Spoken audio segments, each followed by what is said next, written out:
Check the mic and make sure it sound right, boys.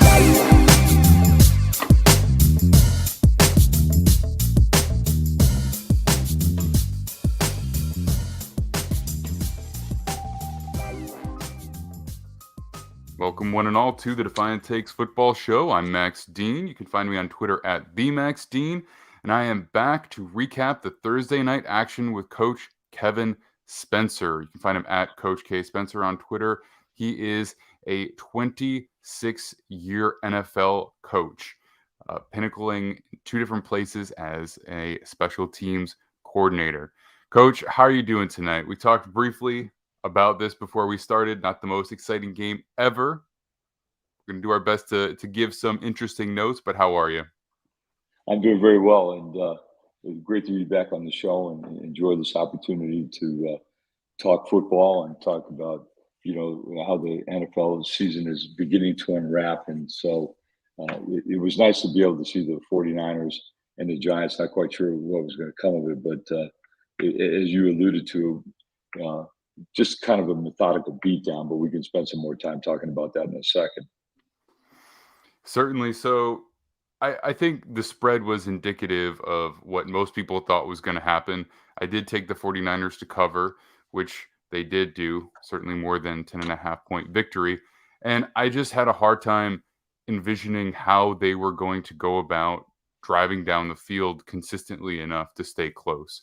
And I know in football, as well as you, that, and I was just talking about this with Nick Merriam earlier today, because of the shape of the ball, there is just a fundamentally unique way that things just happen by chance in this sport. And that's always part of it.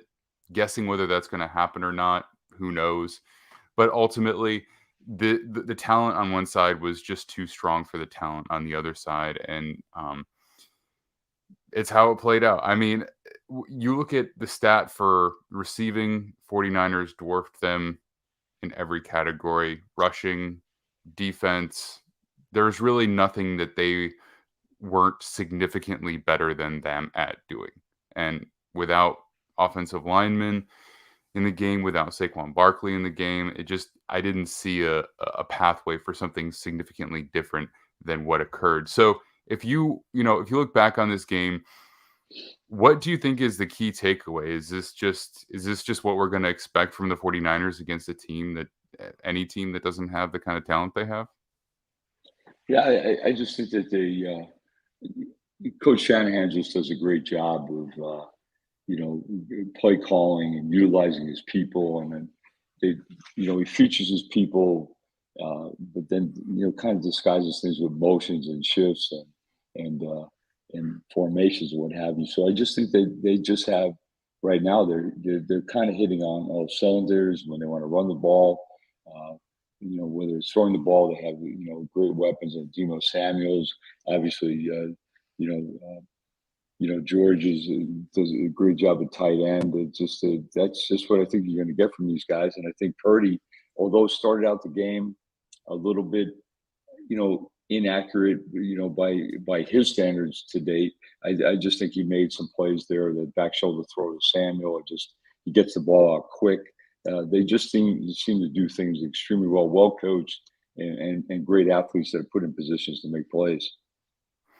Yeah, for sure. And I think that initially the Giants did a pretty good job of generating pressure and keeping the game relatively close. I mean, going into halftime, it wasn't insurmountable, but as things progressed, they just kind of got farther and farther away, and it got harder and harder for the Giants to score. They weren't able to run the ball effectively at all. Their leading rusher only had 17 yards on the night. So without that, it's just hard for them to maintain any success. But they definitely did give good effort, especially early. I have a kind of a feeling that some of the penalties when they were on third down, having that occur multiple times, just kind of sapped some of the strength and the willpower from the team as well. And you don't want to see that happen, but ultimately the players are human too. So I'm going to first of all, I do want to point out that at the conclusion of our recap here, we're going to have Matthew Brown on to talk fantasy with us as well. So it's not just going to be the recap. We're also going to get some fantasy chat for week 3. And then if you're listening to the podcast after the fact, you'll get the rookie update for week 2 with Nick, Miriam, and I. But that's not going to be here on the live stream. So I do want to jump into the pivotal moment. So for me, and maybe this is a cop-out, but I mean, I made it up, so who cares? The pivotal moment for me was last week when they lost Saquon Barkley. And maybe even before that when they lost Andrew Thomas on the left side of the line as well. But to me, when they lost him on I think it was the second to last play of their game against the Cardinals, to not have him tonight, it just kind of made this a zero sum for them. And so, I mean, if this is you, if you're the special teams coordinator on the Giants and you're having a conversation with Dable or whoever's or Kafka on the offense or Wink Martindale, like what are you talking about? How are you trying to go into this game and scheme for something that like it's just hard to measure up to? Well, I think your point is well taken. I did. You lose such a good player in Saquon Barkley and the catastrophic injury. Well, I should say catastrophic, but injuries they've had on the offensive line. I looked at today in PFF. They rated the Giants 32nd out of 32 teams as far as offensive line. So you're thinking that it's going to be tough to have some offensive consistency. So I think you're probably talking to the head coach about trying to find ways to get additional possessions because it could be tough sledding for the offense. And then let's face it, it's going to be tough for the defense too. I mean, San Francisco is very formidable athletically, but are there things that you can take advantage of relative to? I know it's onside kicks or surprise onside kicks or punt fakes. You just trying to find ways to be creative in that phase of the game where maybe you can pick up a possession or two where as I said, the offense is going to have a tough time. So that's how you're talking about it, is that how can that third of the game help the other third of the game, which is in this case was offense, which they were going to have a difficult time with the injuries and the loss of the running back and also the pressure that the 49ers are going to bring on Daniel Jones. So, how can we help? Can we take some chances to try and create opportunities? And that's all circumstantial. You're just hoping that down and distance and field position is going to help you with that. But I think that's probably the overall conversations you're having with the other two coordinators. Like, how can we help get other opportunities to score in this game? So I'm going to move into the story of the first half. And like I mentioned before, the story of the first half and the story of the second half are really interchangeable because this game, like you said, really was just a bit of a beating from start to finish, just very methodical. And the 49ers maintained composure. They never really got sloppy. They really put their foot on the gas throughout the entirety of the game. But for the first half, stars on parade, you're just getting every playmaker that the 49ers have to offer into the game and making big plays, chunk plays, explosive plays. And rather than just talking exclusively about this matchup, because I don't know how much there really is to take away from it, I'd ask you this question. When you are, as a staff, you find guys with the star level talent where maybe it's even an embarrassment of riches for the 49ers because these guys are all older at this point. I mean, multiple years in the systems, whichever they might be offensively or defensively. They're not making rookie mistakes anymore. They're all extremely gifted and talented. As a coach, like, how much high-fiving is there going on when you find one of these guys, let alone the slew that they have?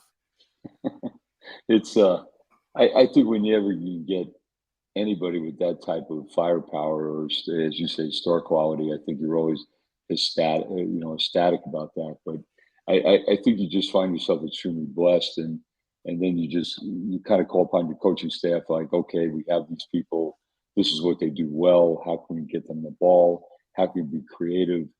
How can we keep the other guy off balance? And it's such a blessing to have those type of people that, seemingly they play off each other. And it's just a great thing to be able to have that. You don't want to get too giddy about it because you could, unfortunately lose a guy like that in a heartbeat. But it is a great feeling to have those type of people, and actually the people that are in the planning stages, the coaches, the coordinators, that can feature these people and put them in the best positions.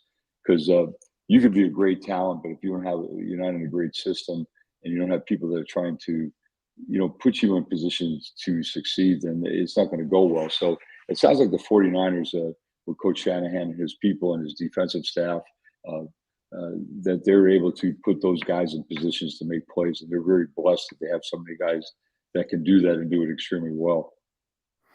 Right. And Brock Purdy had a nice night again for himself.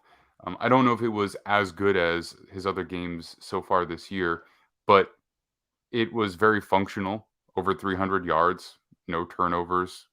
He did have a fumble, but I believe that they did not lose that fumble. So ultimately, not a big problem in the scheme of things. But he is extremely fortunate to have the cast and crew that he has alongside him. He has to feel pretty comfortable when he's putting the ball up that those guys are all going out and getting it. And it makes his job tremendously easier for sure. Do you have any anecdotes about when you guys drafted a player in any of the places that you were? And I say draft, it could have been anyway. It could have been like a modest free agent signing or a trade where this guy came in and was just immediately, you knew he was going to be a star, or like you knew right away that he was going to exceed all expectations that you had for him where you drafted him. Well, that's I'm trying to reflect back on that because in places I've been, uh, we were blessed with, we had Peyton Manning at Indianapolis. I think he came with great accolades, and we had Ben Roethlisberger. I was at San Diego with, Philip Rivers, and so I guess I've been, blessed with, or I've been involved with organizations that had guys that, had those type of uh, attributes or accolades that you thought that given ample opportunity, they were going to do well. But to have a guy, seventh rounder, Mr. Irrelevant, I had opportunity to watch him in my experience at Iowa for a couple of years because he was there as the Iowa State quarterback, and he's a kid also from Arizona that came with great high school accolades going into the collegiate level. But to have a guy like that, Mr. Irrelevant, and next thing you know, he's your starter. He's taking you to the NFC Championship game, and Lord knows how that would have ended had he. Uh-oh. I think we just lost Coach there for a minute. Could have been a power outage or internet issue. We've had that here in Texas actually a couple of times. It affected the stream this past Monday night. I'm going to go ahead and bring in Matthew Brown. And fortunately, the game itself has been relatively fully broken down. I mean, just because of the nature of the dominance of the 49ers. So I guess we haven't lost too much to talk about in terms of the actual San Francisco 49ers versus the New York Giants. But if we get Coach back on, we can chat a little bit more about it. Otherwise, I'm going to go ahead and bring in Matthew Brown to talk about the fantasy outlook for week 3. Matt, how you doing? I'm doing good. How about you?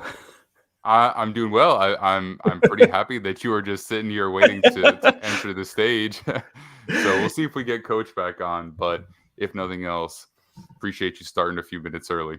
No worries. This is my time of night. So I have 2 kids, a 5-year-old and a 3-year-old, and so everyone's asleep.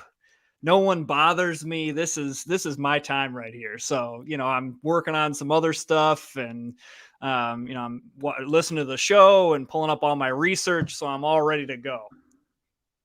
All right. So I'm going to go ahead and message Coach here and see what he is, where he is with everything. But let's start with your thoughts on the fantasy landscape going into week number 3, starting with your key starts. Who are the players that you feel should be prioritized as starters? Okay. I cannot believe the words that are about to come out of my mouth. And if he does not perform in this week, I am never putting him in a starts ever again. And that is Falcons tight end Kyle Pitts. And I know what you are thinking, especially I was a Kyle Pitts owner last year, so I understand the pain. You're thinking, it hasn't happened in a year and 2 weeks now. Why in the world have him on the starts here? This is the last chance here, and it's all matchup related. It has nothing to do with the Falcons. The Falcons have been, and Arthur Smith have been very much like, yeah, we have Kyle Pitts, but why in the world would we throw to him? Basically, the Lions have already allowed 175 yards to tight ends this year in 2 games. That is the most in the NFL. Realize that they played the Chiefs in week 1 without Travis Kelce and still have given up the most yards to tight ends. They are dealing with injuries in the secondary. CJ Gardner Johnson is gone. And so, that's a prime defender for Kyle Pitts. If it's not happening this week, I don't see it happening ever, and I will never put him in starts ever again. But the matchup is just too good. And, it's not like the tight end landscape is full of great plays like it is in the quarterback position. Like if your quarterback has a bad matchup, just go find someone that has another match. I mean, Brock Purdy tonight, I started him in one of my fantasy leagues because my starting quarterback had a bad matchup, and Brock Purdy threw for 310 yards and a touchdown. He got me a solid amount of points. But for tight end, just roll the dice on Kyle Pitts. Worst case scenario, you lay a goose egg, but your alternative was going to score you 4 or 5 points. So gosh dang, start Kyle Pitts. I'm saying it. The thing is, we've got this guy who was drafted 4th overall, who has all the physical gifts and had a 1,000-yard year as a rookie, right? So, and he was basically their only weapon back then. So I don't get it. We know he can do it. So it's really just a complete lack of prioritization using him in a featured role by Arthur Smith in the offense. Can I ask you a question? Does Kyle Pitts not re-sign with the Falcons? I don't know. Is there a world where he's just like, I'm like, because it's not like he would have a problem getting signed elsewhere. Like any team that was needing a tight end would 100% sign him. Usually you take the second contract because, that team is guaranteeing you that second contract. They have the 5th-year option. They can start negotiating. Normally you see, the sports are set up so the player you draft, it's easy to get them into a second contract. Does he just say no? I'm just not taking that. I if I'm Kyle Pitts, probably. Well, I think this is the real question: is would they even offer him another contract? Because clearly, he's just not that much in their plans. Now, we're 2 weeks into the season. Maybe we see a dramatic increase in usage. Maybe as teams start to scheme for Drake London, as they start to, not that they aren't already, but, after seeing that those are the weapons that are being featured more, maybe we see teams starting to defensively scheme more for those specific players in Bijan Robinson. And then we see Pitts emerge as the next guy. But I don't know how they could justify paying him with how little they've used him over these past 2 seasons, right? He has a 5th-year option that he'll be eligible for following this year. I mean, I feel like unless the season goes absolutely horrendously from here on out, they're gonna do that, right? Because it's not like he's even bad. Yeah, I mean, I think they at least pick it up. And I mean, if I were them, I'd try to extend him. But I don't know. It just is a weird, kind of I'm just going to monitor that situation because this could be the first time that a player's just like, nah, I'm just not signing with you. But who knows? Yeah, well, because you have the franchise tag at your disposal, it's like it's tough to trust not getting hurt for that long. So a lot of times, if the contract's reasonable, they'll just go for it. And once you're guaranteed whether they use you or not. But yeah, I think from a team standpoint, like they really need to find a role for him that's more than just blocking, because you can find anybody to do that and pay them a fraction of what Kyle Pitts would demand on the open market. So, yeah, Exactly. no, I don't know, but I'm with you. Let's give him one more shot. He's not on any of my teams, but if you did happen to get him, probably a lot later than you drafted him last year, then I I would say avoided go him for it. like the plague this year. I did not care what round Kyle Pitts was on there. I was like, nope, I did it last year. I can't get hurt again. Just burned too badly. Yep. All right, so who else do you have for your starts today? I've got Packers wide receiver Jaden Reed. I wrote a piece on Jaden Reed actually on Defiant Takes. You can read that. Go check that out. But so this is a rookie receiver out of Michigan State, and he has caught a touchdown in each of the first two games. But if you dig into the stats here, currently he leads the team in targets on third down, first down receptions, and touchdowns. Translation, he's getting the ball. Mm-hmm. Now, Christian Watson has been out.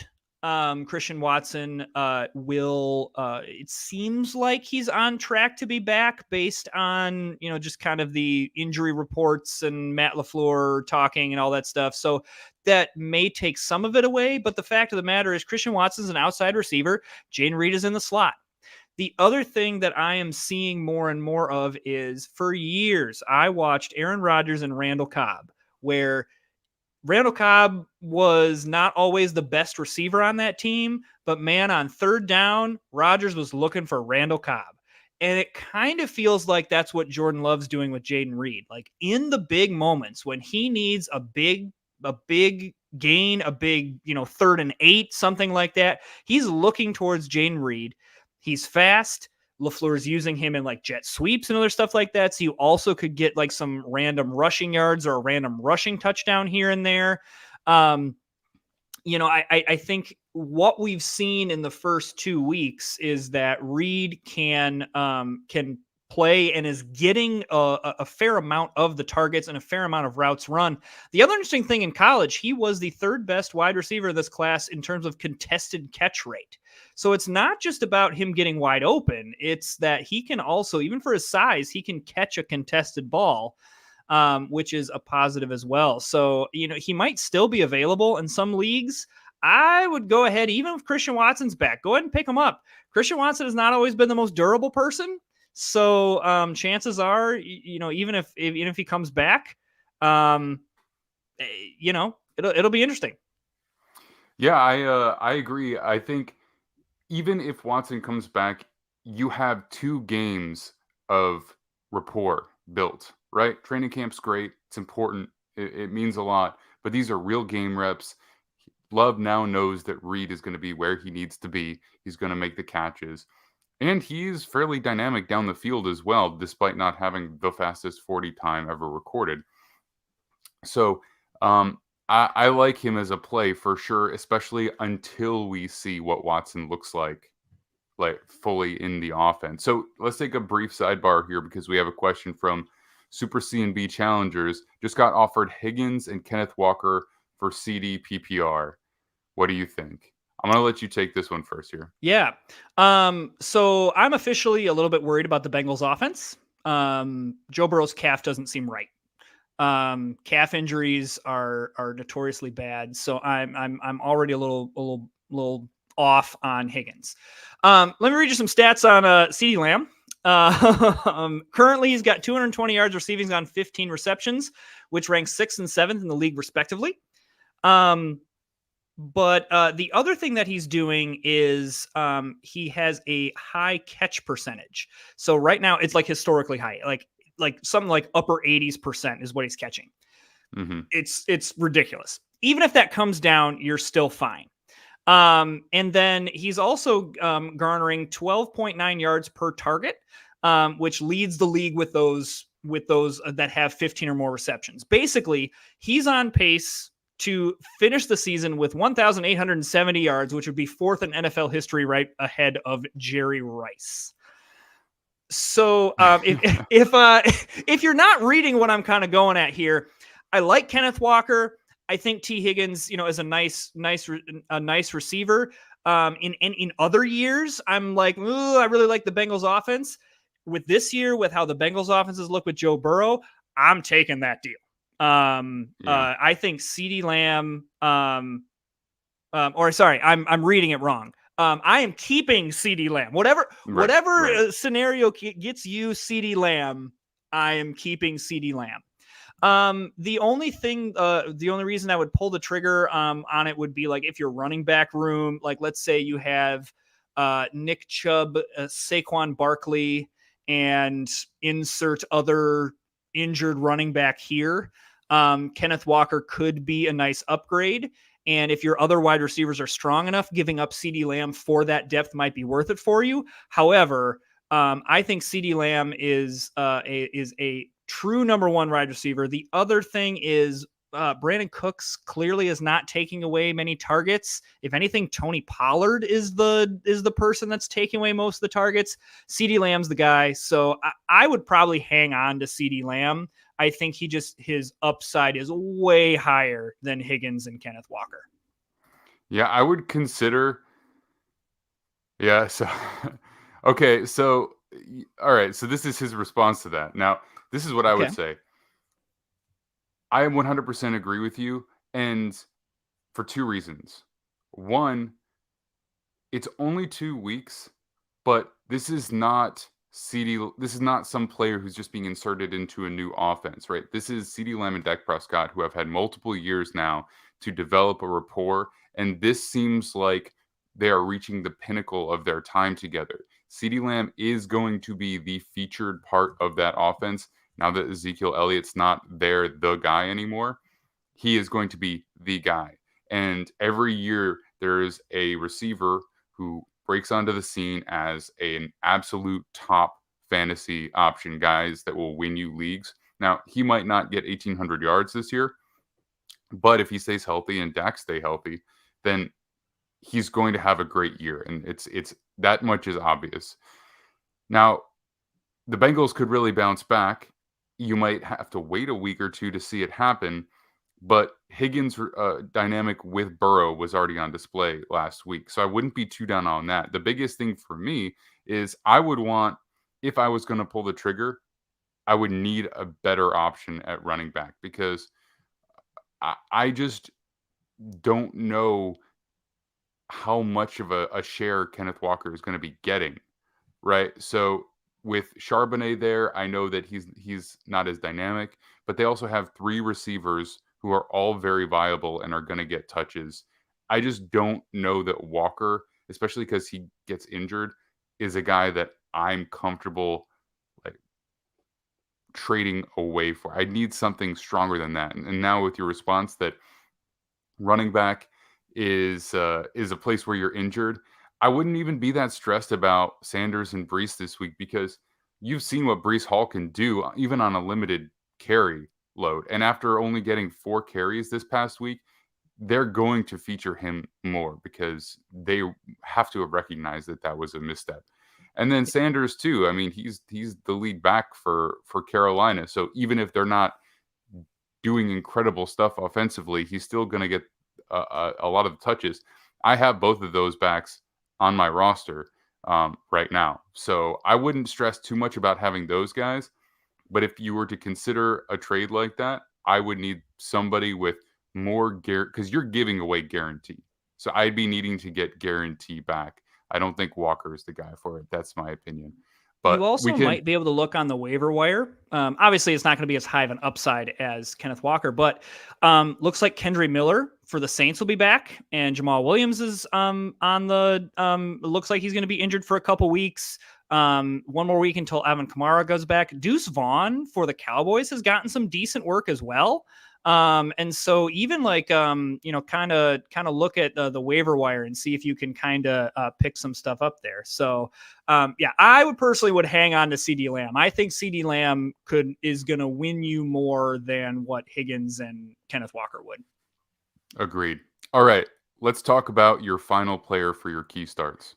All right, it's an odd one, but it's Cade Otton, who is a tight end for the Tampa Bay Buccaneers. If you have no idea who I'm talking about, again, like some numbers for you. 76% route run per team dropback rate, 13% target share, and strong matchup this week against Philadelphia. Philadelphia is allowing the second most receiving yards and the most receiving touchdowns to tight ends this season. Their linebackers are not the strength of the offense of the defense. Defensive line, great.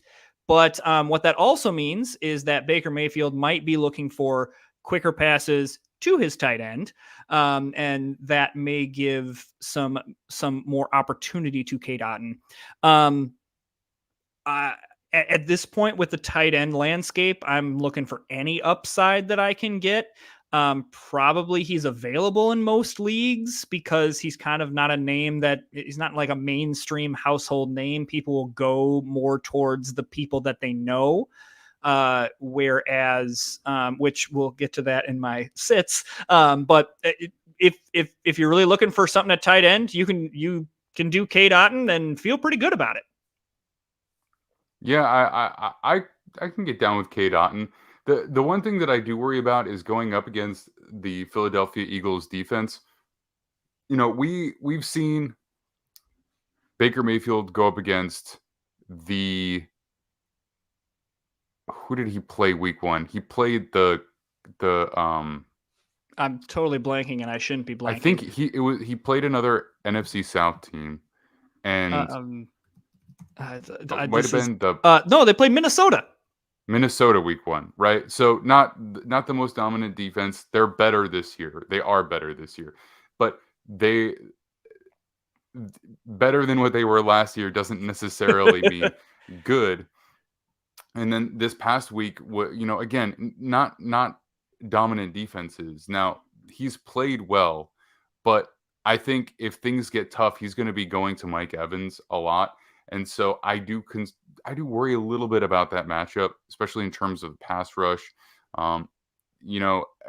It's an interesting thought, an interesting concept. I'm not gonna fight you hard on it, that's for sure, because I'm not gonna. I'm gonna see. I'm gonna see how it plays out. But if you don't have a good tight end already, then that is definitely what I would say. But as we talked about last week, this is kind of like up to this point the dead zone for tight end play. Like there really hasn't been anybody aside from, I guess Kittle probably went off tonight. Yeah, I would say Kittle had a good night tonight, which was good to see. But also Kittle does this 3 times a year, where you're like, oh my gosh, he's back, and then the next game he'll have like 2 catches for 20 yards. So I guess if you are kind of hunting that depth for tight end, he's an interesting option. And a talented guy coming out of the draft last year. So, he might. It always takes tight ends a little bit of time to develop. So we'll see. I can't speak. I should have taken a look at who your guys were earlier so that I could have gotten a better read on because I didn't think that I would be talking about him. But didn't have Cade Otton on your bingo card for the Defiant Takes football show? I did not. I honestly did not. I mean, I looked at the message that you sent me and I was like, okay, I'll turn this into the little graphic later. And I was like, I probably should have done more research on this. So let's pivot one more time briefly. Another question from Super C&B Challengers, which I do appreciate the engagement. Another question from a different league. Should I trade away Miles Sanders and Olave for Chase? I have Gibbs and James Cook already, and Diggs, CD, and Chase would be nasty. Well, yeah. The one thing is that neither Gibbs or Cook are particularly big, powerful backs. So I always worry about health with guys like that. So I wouldn't get too comfortable with that pairing, as good as they could be. And Olave is the big play guy for New Orleans. So even though Michael Thomas is racking up those PPR points, he's still not the big play guy. He's not speedy enough to get a lot of catches down the field. And unless they're already deep into the red zone, then I don't think he's going to score a lot of touchdowns. I think that's going to be Chris Olave. And I think he's a developing star, and you're going to have a full season of Carr connecting with him. So I wouldn't necessarily want to give him away until we see how the Bengals offense bounces back a little bit. It sounds great to have Diggs, CD, and Chase, but from like an actual output right now, I would be a little bit more comfortable with keeping the depth and having Olave. But that's just my opinion. What do you think, Matt? Yeah, I mean, I'm always a fan of depth. However, I look at this. I look at this pretty much as an Olave for Chase swap. Miles Sanders is kind of the sweetener because Chase was so high. I mean, really, what this comes down to is, do you think that Chase is going to return to what he was? And some of that is based around Joe Burrow's health, but I think some of that is just based on them getting him the ball. I mean, Chase talked this week a lot about how he wants to see more of those go balls. I mean, that was in his rookie season. That was their offense. Was they just chucked the ball up to Jamar Chase, and he came down with it. It worked, and we're not seeing that as much in this offense. So. I am a huge fan of Olave this year. Like that was one of like my guys in fantasy. So I'm trying to divorce myself from that because Olave is my guy. Rah rah, let's do it. Honestly, I'd probably pull the trigger on it. I think the upside of Chase is just so high. To be able to get, to be able to have basically the 3 number 1 options on 2 different teams. I know that Chase had there's the injury concerns for Joe Burrow. There's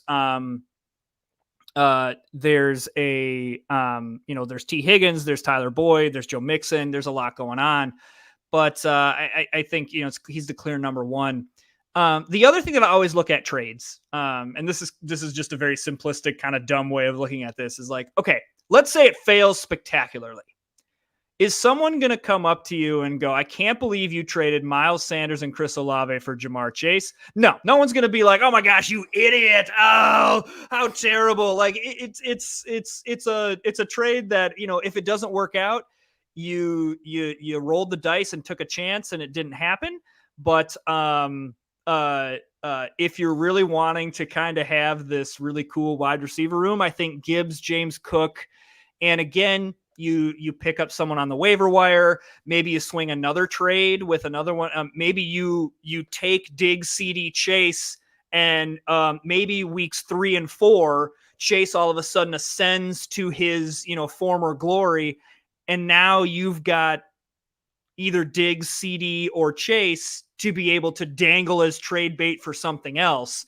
So, I know that's a lot of wheeling and dealing, but you are collecting good assets where if it does hit, your team is either unstoppable or you have the ultimate trade chip to be able to get more assets back into your team. Yeah, it is, theoretically, it would be buying low on Chase, because if Chase is putting up the numbers we expect, that trade's probably not even on the table, right? So there is definitely a buy at the dip opportunity here. It's really just a question of a lot of the go balls that he caught were because Burrow would escape the pocket, giving him time to get downfield, get that distance, and then he'd chuck it up there. And because the offensive line hasn't been super great, better last week, and Burrow hasn't really been as mobile, then we haven't really been seeing that. We've been seeing him trying to get the ball out a little bit faster. But you're absolutely right. There is time for this thing to come back. So I don't know if I would jump on it, but I do get your reasoning. Now, just because Coach had to head out early, I am going to do another question here because we appreciate it from Rolling Loud Highlights. I'm 2-0, traded CMC and Puka for AJ Brown, Jacobs, B-Rob Jr. So that's Brian Robinson Jr. with the Commanders. Lost Chubb and Dobbins, so lineup hurts. Ouch. The lineup is hurts. Jacobs, B-Rob, Waddle, AJ Brown, Lockett, Hawk Moss. All right, I'm working through my way Okay, there. okay. I think I'm getting it. Okay.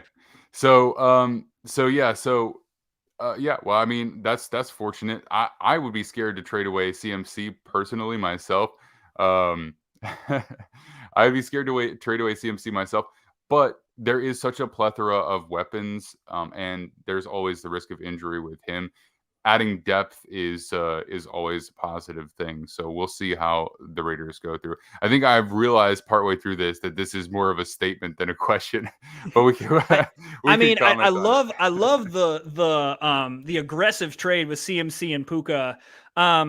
I think AJ Brown is going to rebound. Like, I'm not worried about him. And I think Brian Robinson Jr. could quietly become a top 10 fantasy back based on his performance the other day. I mean, losing Chubb and Dobbins is terrible, but Lockett is great. TJ Hawkinson is nice. And then, Tua being in there. Anyone on the Miami Dolphins, you're looking good. So yeah, 2-0 start. Congratulations. I wish I could say that in some of my leagues.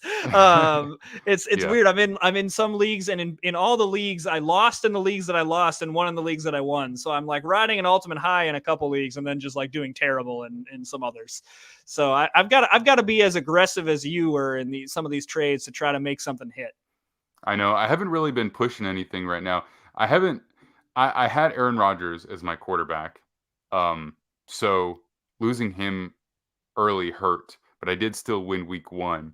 And I got Carr just to plug in there, and he's basically very stable. He's never really going to give you big games, but the stability is just there. And I'm also not 2-0, but yeah. All right. A lot of season left, but as with anything, I mean, I've had fantasy seasons. I've had multiple where I've started 0-2 and snuck into the playoffs, and I do really, really well. Mhm. And then I've also had the opposite where I start 2-0 and then fall off. But it does feel nice to start ahead of the game rather than every single week becoming a must win, especially like bye week starts soon. And, inevitably when you need a win, your best player or best 3 players are all out on bye weeks. So I tried to avoid that as much as possible, but it's going to come down the line. All right. So getting back to the scheduled programming, as they say, the key sits for the week. Who are the guys that you would avoid playing? Okay. Another kind of shocker to start off, and that is Trevor Lawrence for the Jacksonville Jaguars. I had to stop during my research because here are stats that are true that seem impossible that they're true. So, the Jaguars play the Texans this week, and usually for the past how many years, when you see the Texans, you're like, start them, let's do it. So the Texans have only allowed 1 touchdown pass this season, and dating back to the start of 2022, they've allowed just 16 passing TDs in total, which is fewest in the league. They have more interceptions, 17, than TDs allowed in that span. That's it. That seems impossible. How does that work? The Texans have been absolutely horrible, and yet their pass defense has been okay.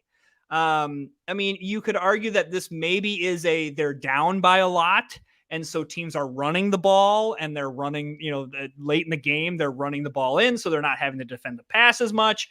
But the fact of the matter is the Texans are very good against the pass, and this is paired with Trevor Lawrence has only thrown 2 touchdown passes this year. He has not looked fantastic. And this is also where I look at positional depth, where there are so many great quarterbacks out there that you can start in a one-off that will be just fine. Honestly, if you go look at your quarterback waiver wire right now, there's probably someone with a decent matchup that you can plug in there. If you have to start Lawrence because you really don't have anyone, or you're in a 2 quarterback lead or whatever, I wouldn't say it's a bad start, But I think that just because of the matchup, and again, right, like I said, the Jaguars could be up big late, and then Travis Etienne and Tank Bigsby are taking over, whereas Trevor Lawrence might sit back and just hand the ball off for the last, half a quarter or even the entire fourth quarter or whatever happens. The Texans have been decimated by injuries. This game could get out of hand, and then Lawrence's stat line is just going to be stunted by the fact that the game is out of hand. Mm-hmm. I think I'll agree with you with the caveat that I need to look a little bit deeper into who might be playing this week for them, because on paper, like you think about it, the Texans are 0-2. They haven't really looked good overall. They are a team that has been decimated by injuries on the offensive side of the ball in particular, and they just don't have a lot of explosive players as playmakers. So they lost their early pick at center. They lost their first round pick last year at guard. And they have a rookie quarterback who's been having to deal with the fallout of that. But if you look at the defensive side of the ball, Will Anderson has been good already out of the gate. Sheldon Rankins is a good interior player. Malik Collins is a good interior player. And Grenard is an ascending pass rusher on the other side as well.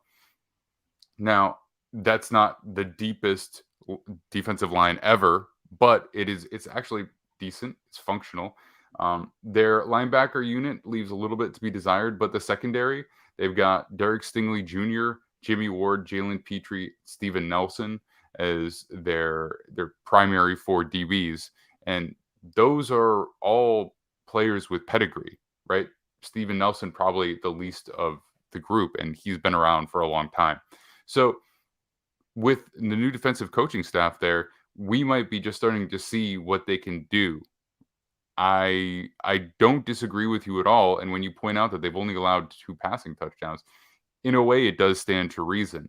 Now, the caveat, as I mentioned, is that there are injuries to the secondary, which could pose a bit of an issue. So I will look into that a little bit deeper here for a second, and I will let you talk about who is your next sit for the week. My next sit is Sky Moore. Sky Moore, you might be saying, well, yeah, I'm absolutely sitting him. He kind of resurrected last week. Caught some good passes. It was really, really nice. But it's a little bit of fool's gold when you look into the numbers. Basically, he caught as many touchdowns as he had targets. And in terms of like routes run, Marquez Valdez-Scantling had more routes run than he did. Outside of Travis Kelce, I'm just not trusting anyone on the Chiefs offense, which feels insane to say because Patrick Mahomes usually is I'll just start whoever Patrick Mahomes is throwing to. The problem is it is very much a little bit of round robin where, okay, you got Travis Kelce. Travis Kelce is going to get targets. But otherwise, it's probably going to be who has the hot hand, who has the best matchup. Andy Reid is going to game plan for certain players. Okay, maybe by the mid to late end of the season, you've got you're in a situation where Sky Moore, Marcos Valdez-Scantling, or Rashee Rice or somebody have solidified themselves as the number 1 pass catcher. But I am very, very cautious about this being kind of a one-hit, one-week wonder. And I would just continue to be cautious with Chiefs wide receivers in this early stages of 2023. I think the best way to say it is I trust the Chiefs offense. I think there's a great chance for them to clear the 13.5 point spread that I'm currently looking at, but we're trusting it in its entirety, right? We're trusting it in the what its final outcome will be, but in terms of individual player statistics, there isn't really anybody there that makes you feel good about starting them. And the Bears, they might not be the best defense, but at the same time, if Mahomes is really just comfortable, he's not going to be looking for a singular player at any point. Like if things are flowing that smoothly, he's just going to be hitting whoever is open and in the right place at the right time. And I imagine that Kelsey's going to be that guy because they're going to want to work him back into the offense and get things flowing. And they may be able to run the ball quite a bit against this Bears defense as well, to be perfectly honest. So this is definitely one where I do agree with you. It's not a lack of trust in Mahomes or Reed or the Chiefs in general. It's just that they have not built this to feature anybody as a receiver outside of Travis Kelce. Yeah, it's Mahomes and Kelsey. Start them, no worries, matchup proof. Everyone else, be very, very cautious with. All right, who is your final player? My last one kind of goes in with my Kate Otten pick, which is Tyler Higbee, because he's the name that a lot of people know, and so we think, oh, Tyler Higbee, this is great. Well, I was wrong last week. Apparently, Puka Nacua is the greatest receiver ever, and matchup proof. Just start him whenever. And he and Tutu Atwell are getting a large share of the targets. Like through 2 weeks, Higbee has only seen 10 targets and I believe caught 6 passes for like 60 some odd yards. He's just not seeing the volume. It's clear that Matt Stafford has built a rapport with his young receivers and is targeting them and is not wanting to necessarily target the tight end. Early in the season, I kind of thought that with Cooper Kupp out, Tyler Higbee being the veteran player, a tight end, a known commodity, Stafford would target him more. That does not seem to be the case. And but again, I think name recognition. We go, oh, Tyler Higbee. I've heard of that guy. He's been on the Rams for a couple of years. He catches some touchdowns. Probably it'll be great. And I would say avoid Tyler Higbee. And even I'm to the point where I just I have him in a couple teams. I'm looking at dropping him and just picking somebody else up because as of this point, it's going to be too volatile. The floor is just so low, and the ceiling is what? 3 catches for 30 some yards and a touchdown. I'm going to try to find a higher ceiling than that. Puka Nacua is on pace to set records this year. It's absolutely ridiculous. It's so funny. I hope it happens. I'm not a Rams fan, but man, I love when stuff like this happens, where just someone comes out of nowhere and just starts setting records. The thing to be concerned about is just injuries. So I would just be nervous about that, especially with this volume of targets. I mean, 10 receptions week 1, 15 receptions week 2. But clearly he is the prioritized offensive weapon without Cooper Kupp there. And once he's back, then why Higbee is a complete afterthought, right? They're not going to be looking his way at all. And then even Tutu Atwell going over 100 yards in week 1. I'm double checking what his overall output in week 2 was, 77. So, he is still a featured part of the offense far more than Tyler Higbee is going to be. So I'm with you. I would not necessarily keep him. But it's a depending on how deep your league is, you might not have a lot of other great options at tight end.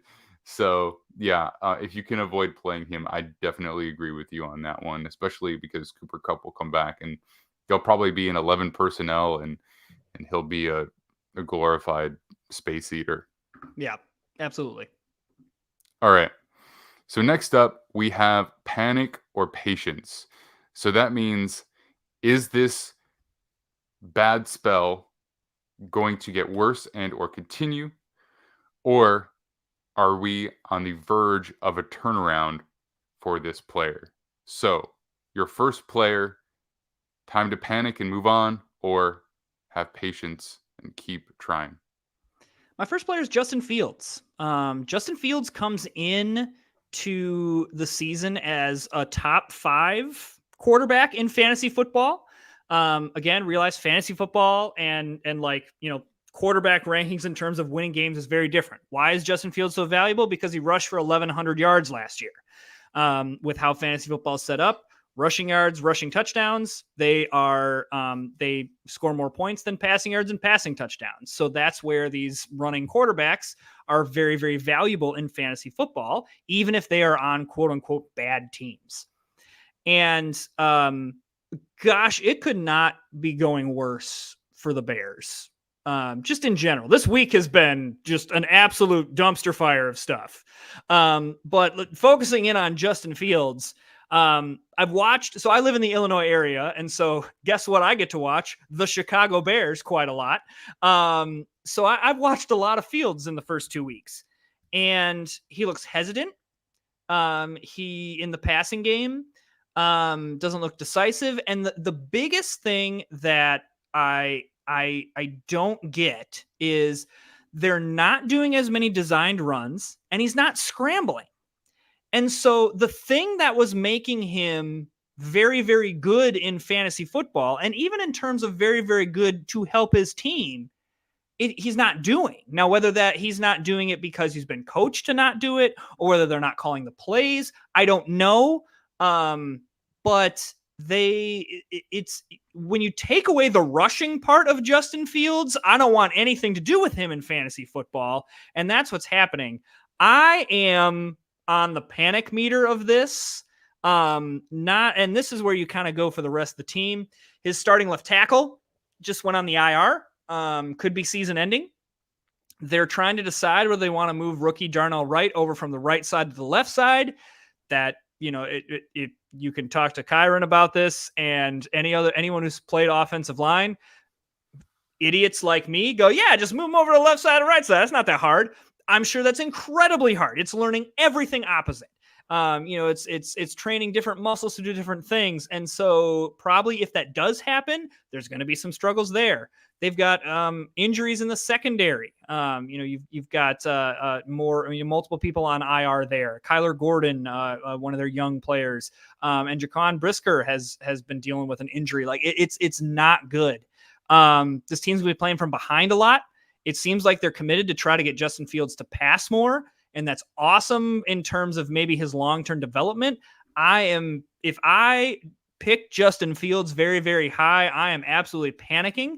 The only good news is that, again, quarterback depth, you probably can find a decent option or try to sell low on him, to get some depth elsewhere. Or you can try to find, some other options there, but I'm not liking Justin Fields as a fantasy option, right now. Well, I think the staff with Chicago has probably realized that running him the way they were last year is a recipe to lose him for the season, right? He was so banged up. And one of the reasons that the team rallied around him is because of how hard he ran and how much he put into just trying to carry that offense, right? And that effort is what made the coaches buy into him and trade away the first overall pick and run another season through with him. Well, they don't really want to embrace that because they, probably made some kind of promise to him in the offseason, like, hey, we're not going to do that to you again. So we are going to invest in the offensive line and bring in some more weapons. The problem is he hasn't really developed as a passer. They're not running the ball, and it looks like tensions are already boiling over there a little bit. So, yeah, I would not want to be investing in him in any way. If somebody's offering him to you, I would not bite on that, and I would probably look to move on as soon as possible for whatever you can get back in value. Yeah, because I'm out. I'm out on pretty much the Chicago Bears, which, as a Packers fan, how delightful for me to say. All right.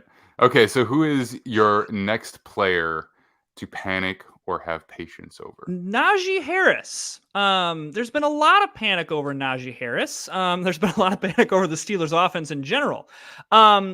He's only, usage is not great. Jaylen Warren is there. He's more explosive. His snap share has climbed from about a third of the snaps to now we're up over 40%. So we're kind of going towards like a half and half split. And the size and the stats are, not that great either. It's, he's 19 touches, 76 yards. This is low where I think, I believe his, let me look up my research here. Yes. In 2022 and 2021, the previous 2 years, he was averaging like 18 touches a game. So the fact that through 2 games, he only has 19 touches, that's a pretty steep drop off. Here's where I am going to say patience on this one. The Steelers have played the San Francisco 49ers and the Cleveland Browns. These are 2 of the tougher defensive lines in the league.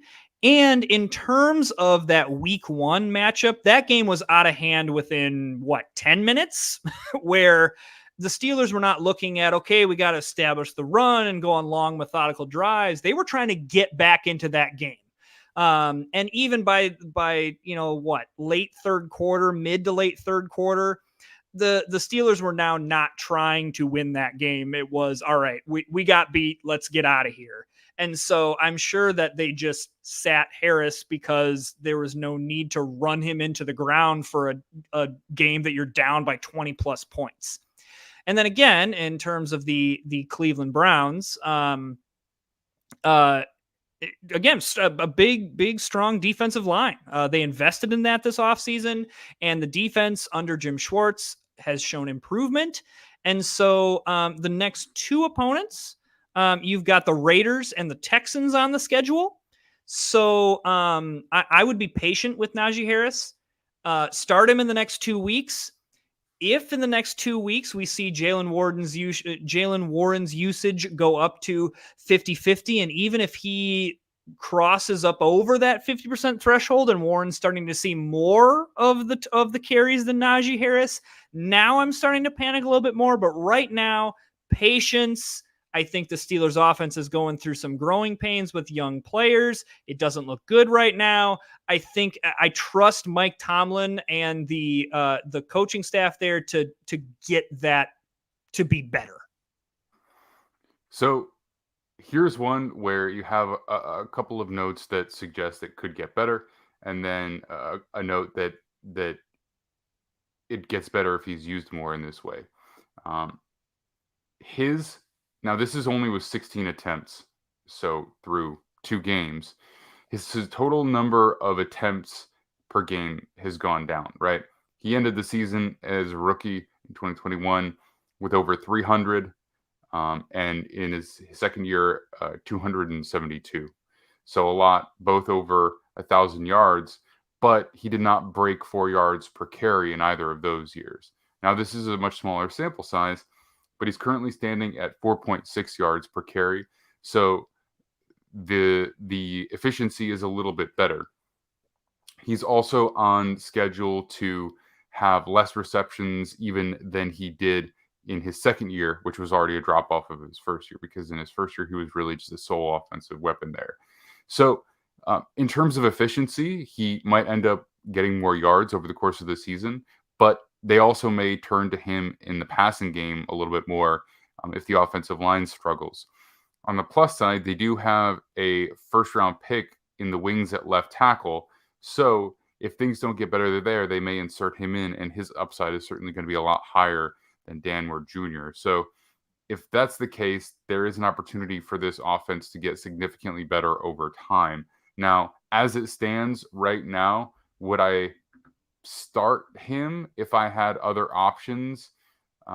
They are playing the Raiders. Yeah, maybe I would start him. But like Raiders and Texans are positive matchups. Again, I think after those matchups, if we're still kind of in this, I'm a little bit more panicked.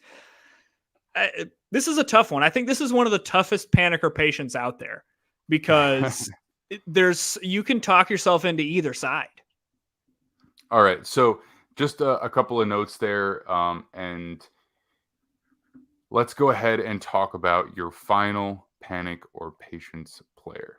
This kind of brings it full circle from the questions that we got. But Jamar Chase, here's a fun stat for you. Aaron Jones, who has played 2.5 quarters, because he went out of the Bears game after he scored a touchdown, with a hamstring injury, did not play last week. He has more receiving yards than Jamar Chase this season. Aaron Jones has 84 receiving yards and Jamar Chase has 70.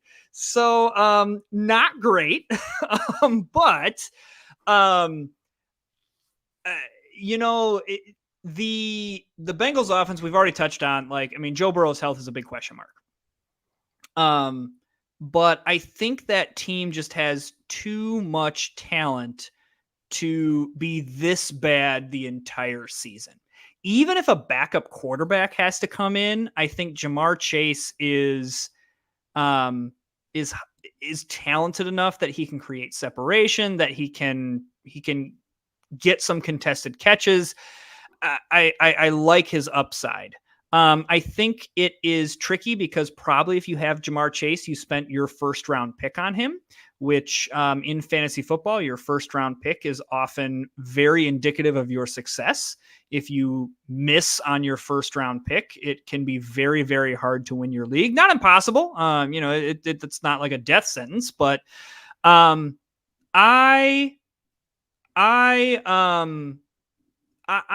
being patient with the Bengals offense.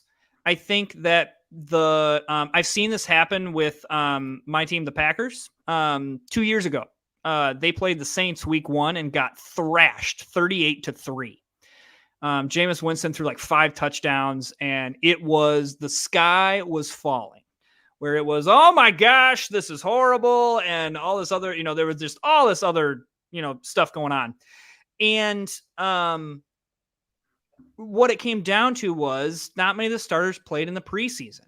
And so they really needed the first couple weeks in order to kind of get their bearings under them. And I think that's what's happening with the Bengals offense is they just need a couple weeks to kind of get their feet under them, get up to speed. And then, by mid-season, Jamar Chase will be catching long balls, getting some touchdowns, getting the volume. I think at some point too, the Bengals being sitting at 0-2, they're going to go, all right, we need to get the ball to our best players because we need to win some games. So again, I'm patient on Jamar Chase. I think the talent is too great. I think the team is too good. Even if Joe Burrow is not 100%, and even if they have to turn to a backup, I'm liking Jamar Chase. Right. So Burrow is out there and he's not able to move that well right now, which was a big part of his game. But he is still able to accurately throw the ball. The accuracy issues were really exclusive to week 1 when the ball was extremely slick and it was very rainy that day, right? And so that was a problem for him. But there doesn't seem to be an effect on where he's placing the ball due to his his calf, right? So he should still be able to get the ball where it needs to go. Chase is not injured, which I think, as long as Burrow's out there, the banged up aspect would be a lot more of an issue if it was Chase than Burrow, I think, from a production standpoint. Now, when you want to talk about real football, as you get through the season, go to the playoffs, maybe that's not the case because you probably need Burrow to be that special player to go deep into the playoffs. But for now, week to week, from a production standpoint, particularly fantasy-wise, for Chase, I don't think that is the biggest issue. So I absolutely agree with you there. I've agreed with all three. The one thing I will say about Trevor Lawrence, though, that's the one where I'll kind of butt back just because it looks like 3 out of the starting 5 defensive backs for the Texans are going to be missing the game, including Jalen Petrie and Derek Stingley Jr. So it could be a real big day for Calvin Ridley, but we don't have to go on there. We have another question here, this time from Andrew Guyman. Would you trade Addison and Najee for Kyren Williams? I assume he means from the Rams. Full PPR redraft. Okay. Full PPR first redraft. Of all, loving all these questions. This is great. Really put me on the spot here. Okay, so Kyren Williams has been great and is the beneficiary to the Cam Akers trade. Cam Akers is now gone. He's not going to be having any of the touches. So you're looking at he's rushed for 52 yards in each of the first 2 games, 2 touchdowns in the first game, 1 touchdown in the second game. The part that I don't like about that, if this was Najee for Kyron straight up, yes. Addison in there, heck no. Agreed. I absolutely Jordan agree. Addison has been fantastic. Kirk Cousins in the Minnesota offense. Listen, Kirk Cousins, the player in the NFL, versus Kirk Cousins, the fantasy player, are two different things. Kirk Cousins, the fantasy player, is an awesome player. He is putting up huge numbers. I mean, the fact that Justin Jefferson is still having the receiving yards that he's having, and then Jordan Addison is also getting over 100 yards with the touchdowns. It's clear that they have already integrated Addison into that offense because Justin Jefferson is there. He draws so much attention. Okay, fine. You want to double Jordan Addison? Great. No one's going to do that because Justin Jefferson is there. He's going to have lots of single coverage. I would, if I would consider it if, probably Jordan Addison, you got later in the draft, you may have some other wide receivers, your wide receiver depth may be set. If they're offering some other wide receiver or some depth, okay, it just came in. I have Allen, Pickens, and Collins as wide receiver. Addison's just on my bench. Okay, so that's kind of the argument. That's kind of the argument I'm just launching into, where it's like, okay, if you're not using Addison, can you flip him into something else? I would just need more than Kyron Williams. I think Kyron Williams is a great piece, but I think Addison right now, his value is very, very high. And even to be honest with you, I mean, maybe I'm crazy, but I would maybe even look at moving George Pickens and inserting Addison into your lineup. Because I think the Steelers offense is again going through some of those growing pains. Maybe you can dangle another wide receiver. I think Addison's upside is just too much. Maybe I'm overvaluing just the first 2 weeks, but if you're wanting to trade Addison, I get it. Like, I mean, I think Allen, Pickens, and Collins is a great, starting wide receivers. I have no problems with that, but I would need something more in that trade. I think Addison's value is too high right now. Yeah, no, I agree. I think that the receiver group that you have there is fine, but like a guy like Collins is someone that I would be a little anxious about putting my faith in, right? It's great that he's had this production up to this point, 2 weeks into the season, but we're only 2 weeks in and he doesn't really have like this deep track record of being a big time producer up till now. So moving on from Addison is not something that I would go for, just aside from the fact that injuries come through. I think packaging Addison for a trade based on already having depth is one thing, but I just don't think you're getting enough back. So I agree with Matt on that. Then we have from Andrew Guyman as well, to start Stafford or Geno. For me, Stafford's playing too well not to start right now.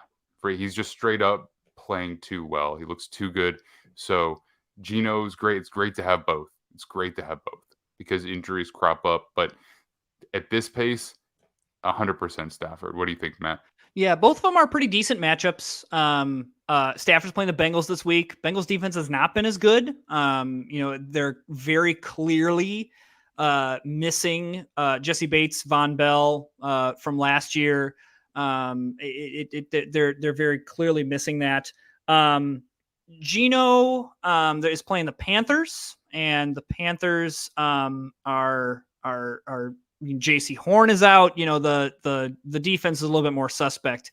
However, it looks like Andy Dalton is starting this week for the Panthers. That's the rumors that are circulating, is that, Bryce Young has not been practicing, probably not playing. If Andy Dalton starts, there's a chance that, again, this game gets more out of hand, and the Seattle Seahawks turn to Zach Charbonnet and Kenneth Walker. I agree with you, Max. I think Stafford's just playing too well. I mean, I didn't know what to expect from Stafford this season, but he looks great. And the one thing that we were worried about was, who's he going to throw to? Does he trust anyone? Well, I mean, Puka Nacua is pretty much Jerry Rice, so we can just, we just no problem there. And so I would Stafford. I agree with you, Max. I think either one you could justify to me, but if you're giving me a choice, Stafford's just playing too well. Mm-hmm. Yeah, no, I agree. I mean, obviously I said it, so I'm agreeing with myself here, but um, it's a very smart person who said that. Yes. No, Wow, a no, very smart person that I'm agreeing with. yeah, he's just looks sharp. He's pushing the ball down the field. He looks motivated. It when you have an older player who spends a full season banged up, struggling through injury, long season, a lot of losing. All this talk about is the coach going? Is he's going to leave? Is he going to retire to go do media and stuff like that? I honestly had no idea what to expect from Stafford either. I was not going to buy on the Rams because I just had no idea what they look like with their offensive line and everybody. And they've got all these young guys that are just stepping up. I mean, Puka Nacua. I mean, Kyron Williams was great. The other thing about him in particular is just that he's a smaller player. So he is a beneficiary of Cam Akers leaving, but I don't think he's going to suddenly become a bell cow too. I think they're going to want to spell him to make sure that he doesn't get too banged up. So I think that's the other thing to consider there. But yeah, I think the Rams offense looks stellar. They've rotated a bunch of guys to different positions in the offensive line, and it's come together and it's functioning and it's working. And eventually Cooper Kupp will be back as well. I know that doesn't necessarily mean anything for this week, but as it is at this point, I'm riding him, even though the overall matchup is probably better for Geno. When it comes to quarterbacks of a high caliber, I'm usually just going to ride with the star and just ride it out. Yeah, I'm with you there. I did not think that I would be talking this much about the Rams offense in 2023. I did not have that on my 2023 bingo card. Agreed. All right. Well, Matt, I want to thank you so much for hanging out with me tonight. Got a lot of questions. That was great. Always happy to answer. Sorry we didn't get Coach on here as long as we would have liked, but we'll have him back here next week.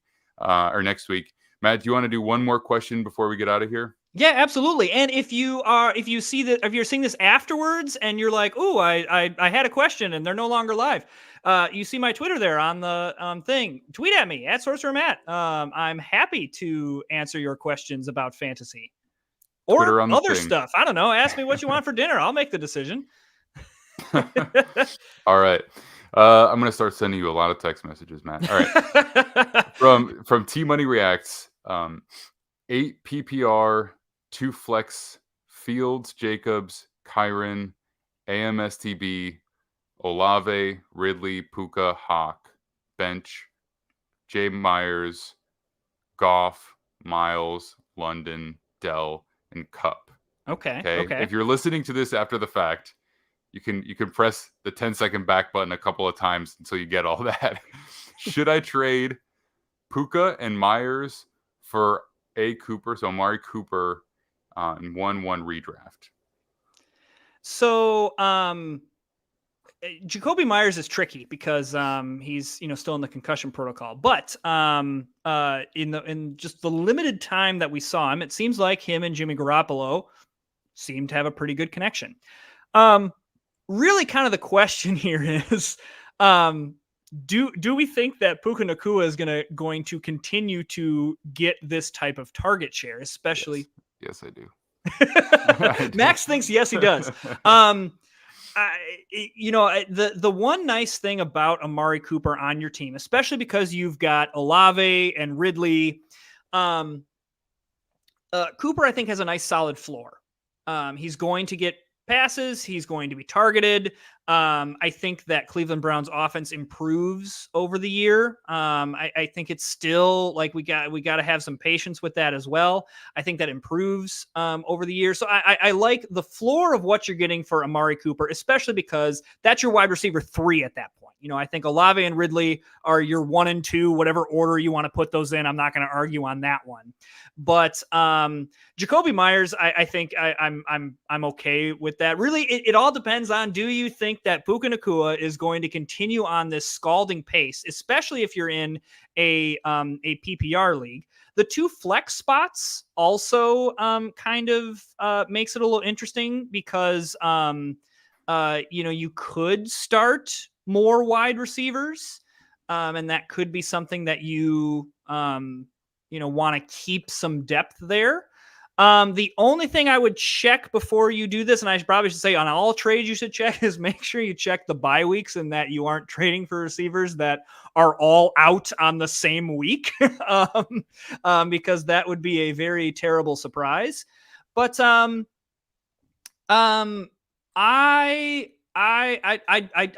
really want Puka Nacua to keep going.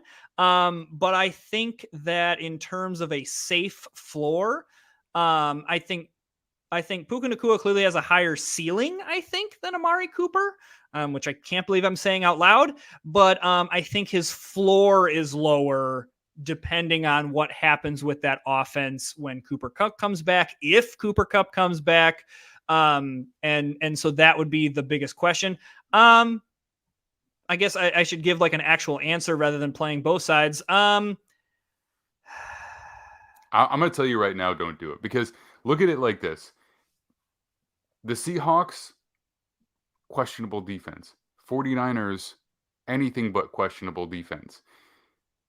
Puka Nacua has 10 receptions in week 1, 15 receptions in week 2. Are you kidding me? And 119 yards, 147 yards, but not a single catch over 21 yards in either game, which means there is nothing fluky about what's happening here. He is consistently open. He's consistently catching the ball, and Stafford has a very clear rapport, right? There's no crazy big plays that it's like, okay, well, the padded stats. I mean, this is a player who is going to be continuously getting touches. So, I mean, if you can, to respond to your other part of it, so I don't know if Cooper or should I push for a running back? I mean, you can. I think a running back is what you need more of, looking at the roster. So if you are going to trade Puka Nacua, maybe try to get a higher level running back instead of Amari Cooper. Mm-hmm. I would avoid it if at all possible. I would avoid sending anybody out. I would avoid sending Puka Nacua out just because at this point, I know he's just a rookie, but there is nothing that suggests that this is going to go down. So I would even consider trading somebody else from your roster over that. I mean, like I just talked about how I like Olave. I mean, if you can trade him for depth at the running back position, that's something I would consider more than Puka Nacua, because with Nacua, I'm guaranteed all these touches. With Olave, there'll be a couple of games where he'll have a higher touch count, but like a lot of what you're going to be getting from him are a couple of big plays with a potential touchdown there. So it's going to be a little bit more boom or bust with him. And what I'm looking at right now, like just watching this dude play football, Puka Nacua is the closest thing I've ever seen to a lower round rookie in fantasy. So that's just my personal take there. Yeah, I mean, I have. It's hard to argue when the person has 10 catches and 15 catches that, maybe he's gonna fall off. Like, I mean, it's clearly he's getting fed the ball. So, but yeah, I like your Olave idea that if you're worried about your running back depth, Olave might be a really, really nice piece that you still keep some really good wide receiver depth. But you're able to maybe get a pretty high level running back. off of somebody's roster, especially if someone has depth at the position and is very thin at wide receiver. So I think that's interesting here. All right, so this will probably for real be the last question, but from No Stephen worries. L. 12-man full PPR redraft. Quarterback, Josh Allen. Running back, Bijan, Henry, Javante, Kamara, Spears. Wide receiver, Evans, Judy, Slant Boy, Hollywood. Slant Boy, Hollywood, Cooks, tight end, Andrews, Kincaid. I just traded McLaurin and Thielen for Kamara. Did I win? Okay. I have a full admission to make here. I'm in 4 leagues. I have Alvin Kamara in every single league. I bought into the whole he was not explosive because he figured out that his legs were different weight. Like one leg was 2 pounds heavier than the other one, and so he like redid all that. And then he also figured out that like from a cardio perspective, he had to like change his cardio. Like he was getting out of breath quicker, and he changed all that. So I'm all in on Alvin Kamara. I think you did with this because I think Adam Thielen, he's getting a lot of targets, but the Carolina offense, I'm very, very dubious of. And then the Commanders' offense as well has looked great the first 2 weeks, but their opponents have been the Arizona Cardinals and the Denver Broncos. They still had to play the Cowboys twice. Don't like McLaurin in those matchups. They still got to play the Eagles twice. I don't love McLaurin in those matchups as well. I think that Thielen and McLaurin, maybe in terms of like game to game, may score Kamara, but I think over the season, especially with all the injuries that are happening to the Saints backfield, and I'm taking the suspension as he has 3 games off. He is going to come in refreshed, ready to contribute.